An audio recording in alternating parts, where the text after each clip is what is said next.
You are Locked On Texas Tech, your daily podcast on the Texas Tech Red Raiders. Part of the Locked On Podcast Network, your team every day.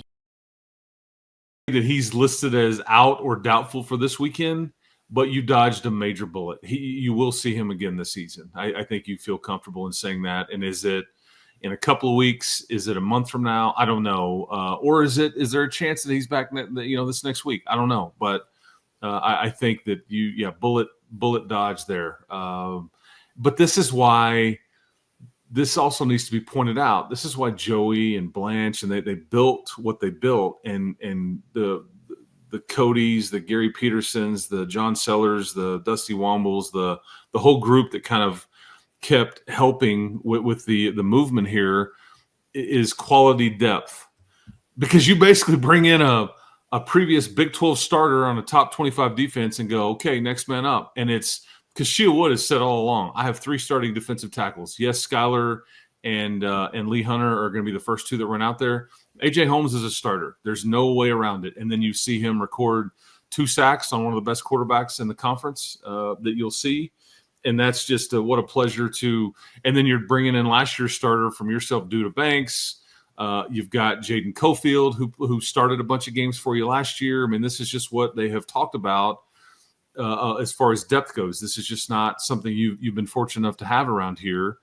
And it's same can be said about Will Hammond and going in for Behren. So Will Hammond and A.J. Holmes come in, and you're like, okay, we can make that work, and you did. But thankfully, Skyler, I think, is going to be okay. But yeah, I mean, you just don't know when adversity is going to hit, man, and it comes in a variety of different ways. It was the injury bug on Saturday night a little bit, and you had to push through and deal with some of that.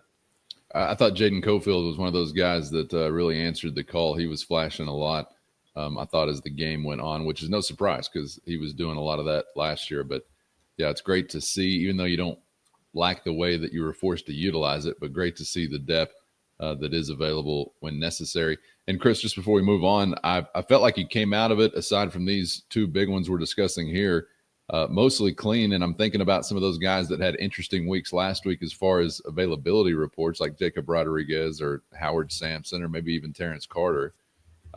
Anything we even need to touch on there, because certainly did not look worse for the wear.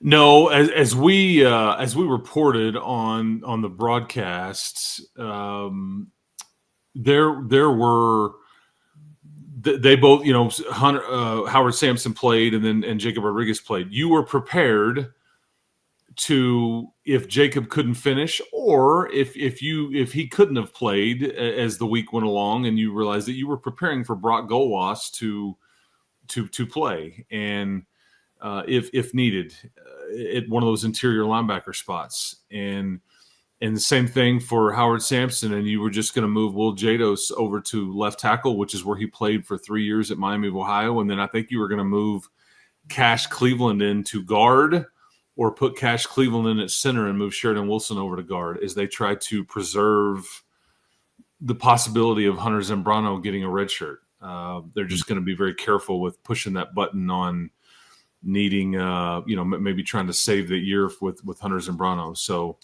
but yeah, I think both good guys got out clean, and I think you're good to go. But there were no other issue that I was aware of. Doesn't mean that there wasn't one, but I certainly wasn't aware of it. Okay, before we get out of here today, Chris, let's look back to the Big 12 weekend, and we'll get to, of course, what we're going to see upcoming from the Sun Devils. You've got 3 3-0 teams in Texas Tech, BYU, and Cincinnati right now. What we're talking about with Utah or Arizona State just to follow behind that. But some interesting results from the weekend is first, today's episode brought to you by Prize Picks, the daily fantasy app where making the right call can actually pay off. We all make decisions every day, but on Prize Picks, being right means cashing in. And with football back, Prize Picks is the simplest and fastest way to get in on the action. Just pick more or less on 2 to 6 player projections, and you can turn your takes into real prizes, all in less than 60 seconds. You're going to love how easy and simple it is to use. And of course, Prize Picks puts their members first, so all withdrawals are fast, safe, and secure. Download the Prize Picks app today and use our code LOCKEDONCollege to get $50 in lineups after you play your first $5 lineup. That's code LOCKEDONCollege to get $50 in lineups after your first $5 play with Prize Picks. Run your game. BYU remains unbeaten. Takes some overtime action to do that over Arizona.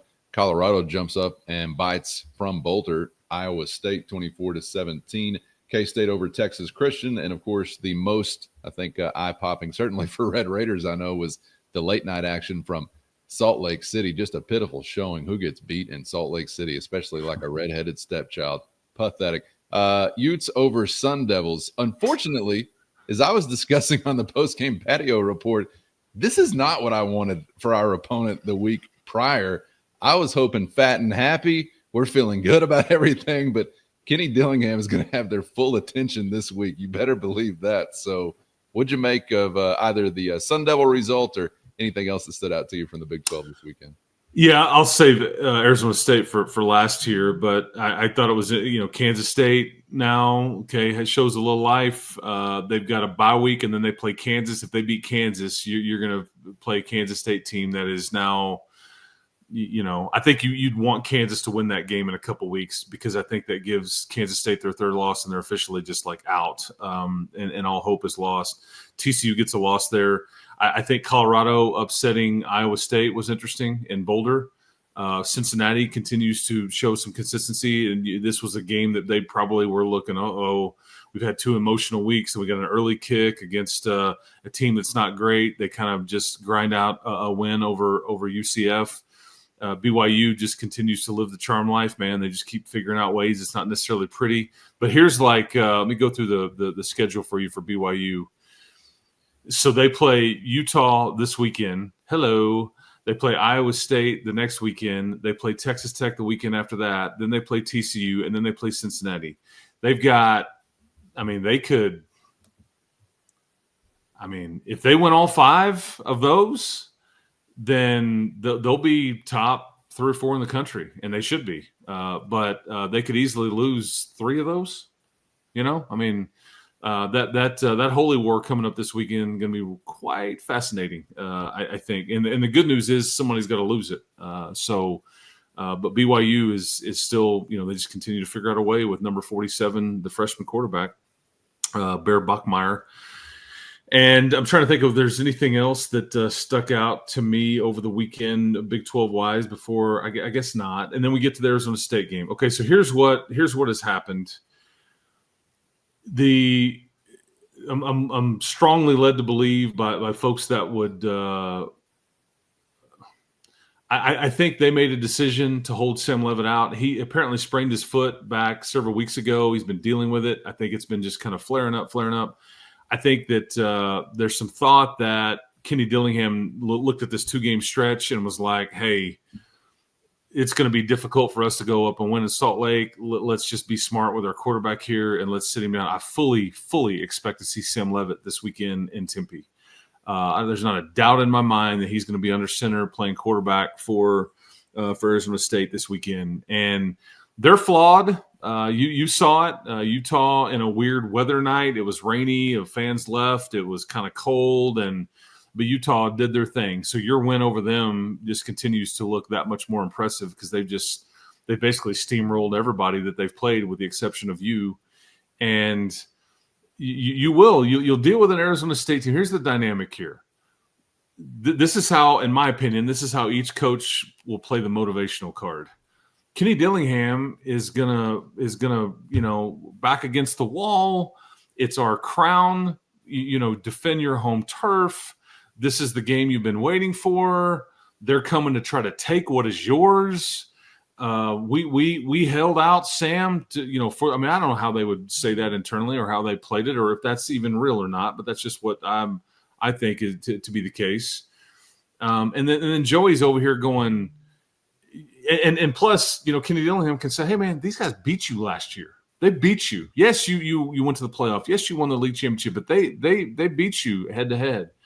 Whereas Joey is going to be sitting here saying, they have what you want. We collected this team and put this team together to beat this particular team. They held their quarterback out and saved him just for you. this is another tough road test. This is the one, I mean, I don't, but that it's just interesting. But Kenny Dillingham, he'll get the best out of his guys this week. Make no mistake. They are flawed. As we know, you've got some flaws yourself, but this is going to be and I was a bit surprised to see